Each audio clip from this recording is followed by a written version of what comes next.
Wealth management एक बड़ा term है। इसी टर्म को सिंप्लीफाइड वे में बताने के लिए आज हमारे साथ जुड़ी है miss Radhika Gupta, CEO and MD of Edelweiss mutual fund.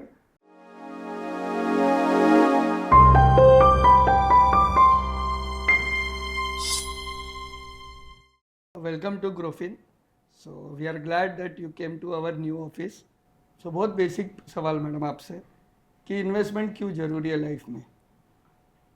Investment इसलिए लाइफ में ज़रूरी है क्योंकि आप पैसा बहुत मेहनत से कमाते हैं और आप चाहते हैं जो आप कमाते हैं वो आपकी असल ज़िंदगी के गोल्स में ज़िंदगी बेहतर करने के लिए पैसे को मेहनत करनी पड़ेगी। इसलिए इन्वेस्टमेंट ज़रूरी है, जिससे कि आप अपने लिए, अपने बच्चों के लिए जो छोटी छोटी बड़ी बड़ी कामनाएं हैं वो पूरी करें।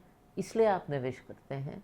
दूसरा कारण आप क्यों निवेश करते हैं इज़ बिकॉज आप भारत में विश्वास रखते हैं, आपको लगता है भारत की इकोनॉमी, कंपनीज अच्छी करेंगी, आप उसमें भागीदार होना चाहते हैं, तो इसलिए निवेश ज़रूरी है।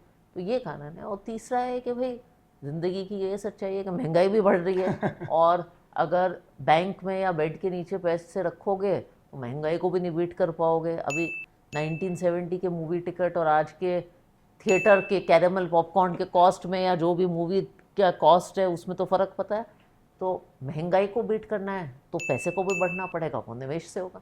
Equity as a asset class, हाँ, ये आपके इन्वेस्टमेंट में रहना चाहिए। ये आपके इन्वेस्टमेंट में ज़रूरी है। मैं ये भी नहीं कहूँगी कि रहना चाहिए, ऑप्शन ही नहीं है। इक्विटी तो ज़रूरी है क्योंकि इक्विटी एक अकेला एसेट क्लास है जो इन्फ्लेशन को, जो महंगाई को बीट कर सकता है और जो भारत की ग्रोथ में आपको भागीदारी दे सकता है। अकेला एसेट क्लास है।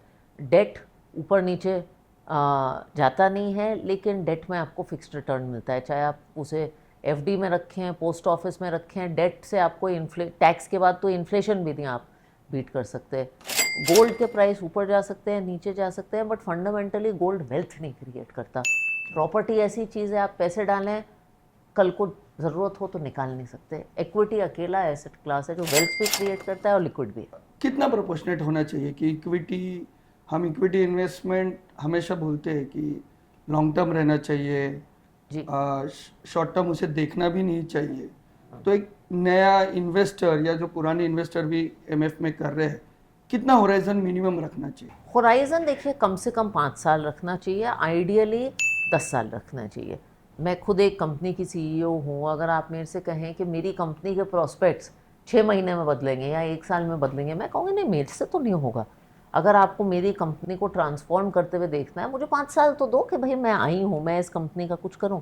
तो जब आप इक्विटी में निवेश कर रहे हैं या म्यूचुअल फंड में, इक्विटी म्यूचुअल फंड में निवेश कर रहे हैं, हमेशा याद रखिए म्यूचुअल फंड या इक्विटी कोई वेग वर्ड नहीं है। आप फाइनली बिजनेसेस में निवेश कर रहे हैं। आपकी खुद की फैक्ट्री अगर आपने लगाई है और वो 1 साल उसका खराब होगा, आप उसे बंद कर देंगे क्या?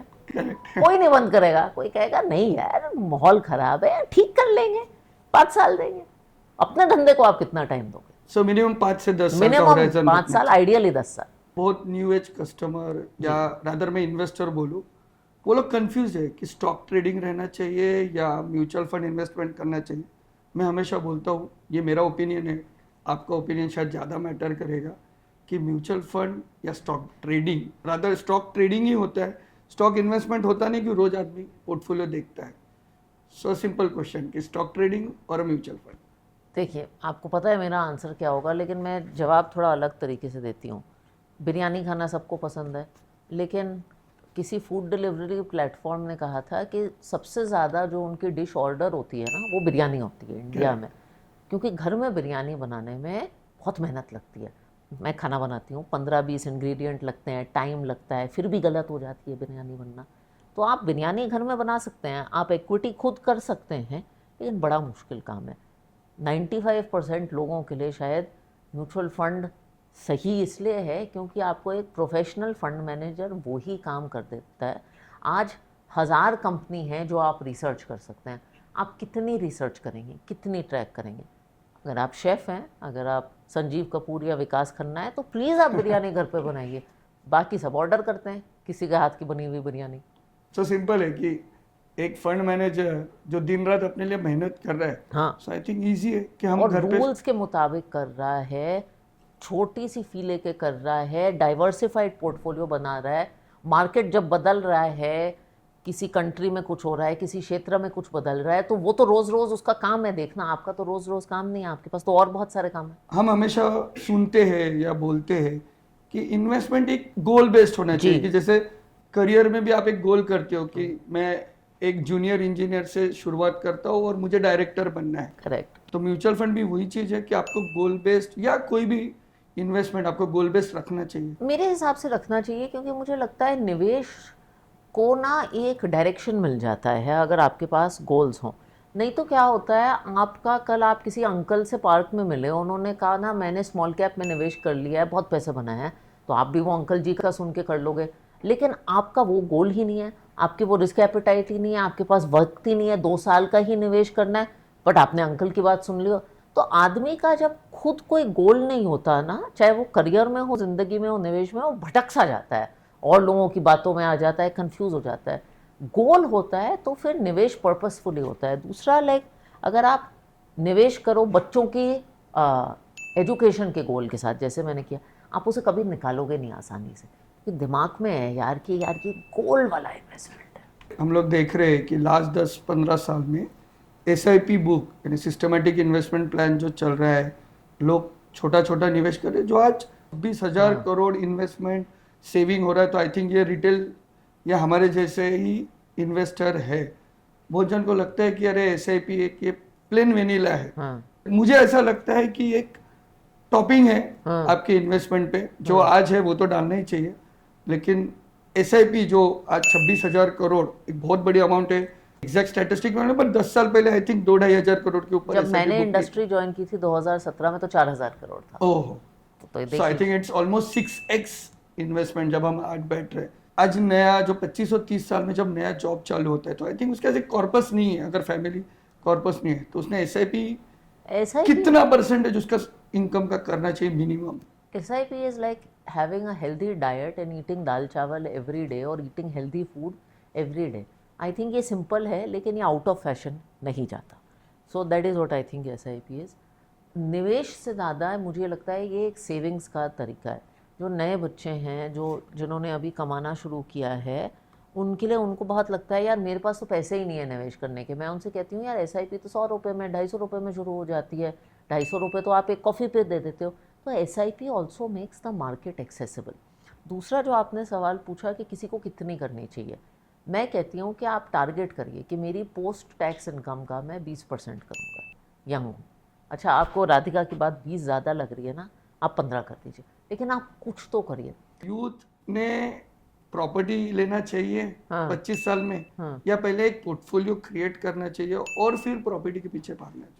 से एक्चुअली यूथ के लिए ना प्रॉपर्टी लेना at a very young age बहुत मुश्किल हो जाता है, क्योंकि वो अमाउंट बहुत इनएक्सेसिबल हो जाता है। आप पुणे में देखिए, आप मुंबई में देखिए, आप दिल्ली में देखिए, बड़े शहरों में प्रॉपर्टी बहुत महंगी होती जा रही है। दूसरी प्रॉब्लम ये है कि EMIs आप भरते जाओगे। So I think you should start with a goal of savings. थोड़ा सा आपकी सेविंग स्टडी हो जाए तो फिर आप इसमें घुसिए। सो इनडायरेक्टली पहले एक वेल्थ क्रिएट करके, पहले थोड़ा सा एक कॉर्पस क्रिएट करिए, नहीं तो आप EMI की साइकिल में भी लग जाएंगे। ओके।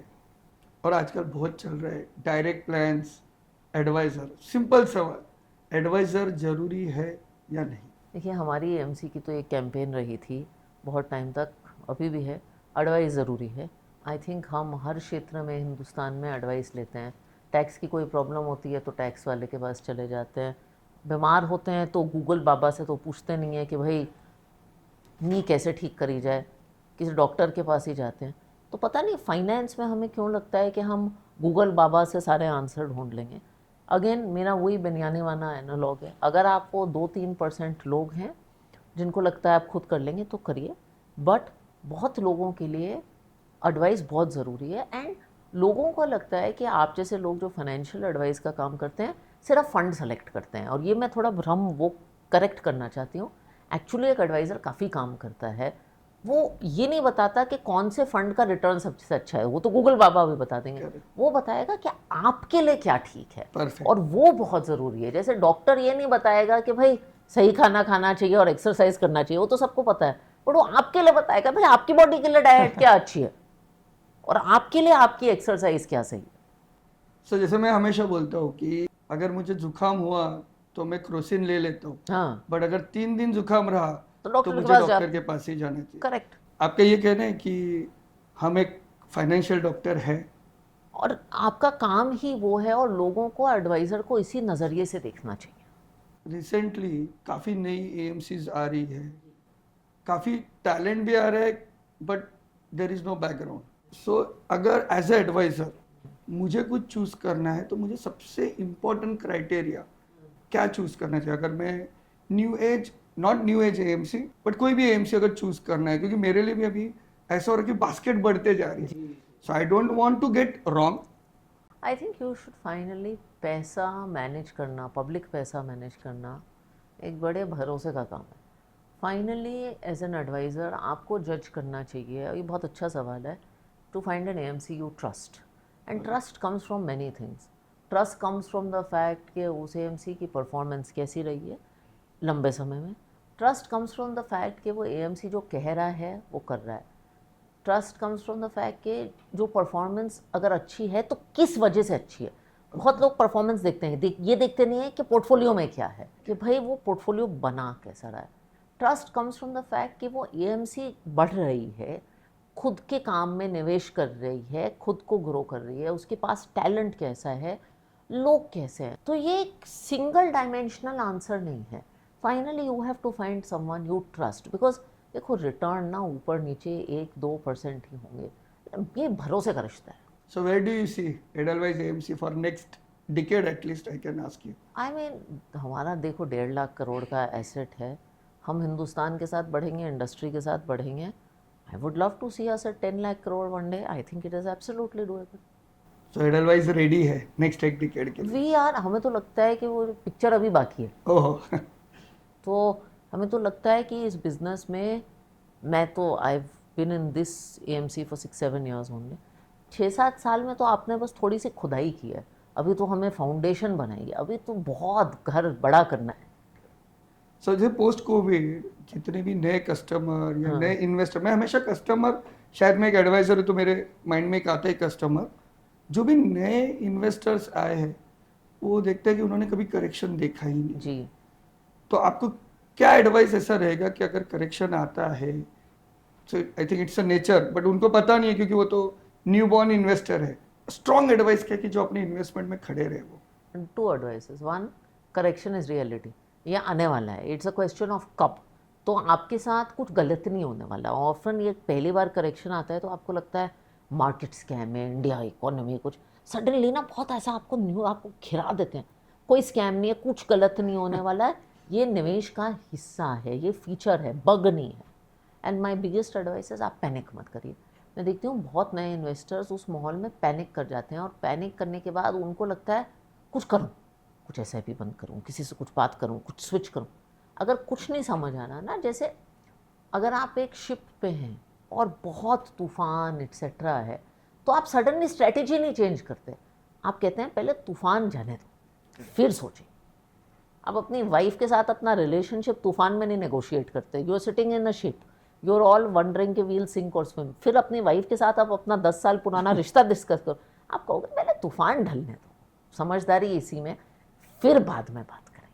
तो कुछ मत करो, पैनिक मत करो। सो करेक्शन या पैनिक या panic, desire to take action, relax. तो क्या हमने यहाँ पे इन्वेस्टमेंट और अपना SIP अमाउंट बढ़ाना चाहिए? आइडियली बढ़ाना चाहिए, लेकिन नहीं बढ़ाने की अगर पैनिक है ना तो कुछ मत करो। ओके, एंड अगर कुछ नहीं करना तो फाइनेंशियल एडवाइजर को फ़ोन कर लो, वो थोड़ा सा काम कर देगा आपको। Thank you so much. Thank you to you and the Grofin team for having me here. It's also a lovely new office. Thank you, thanks, keep blessing us. Absolutely, always.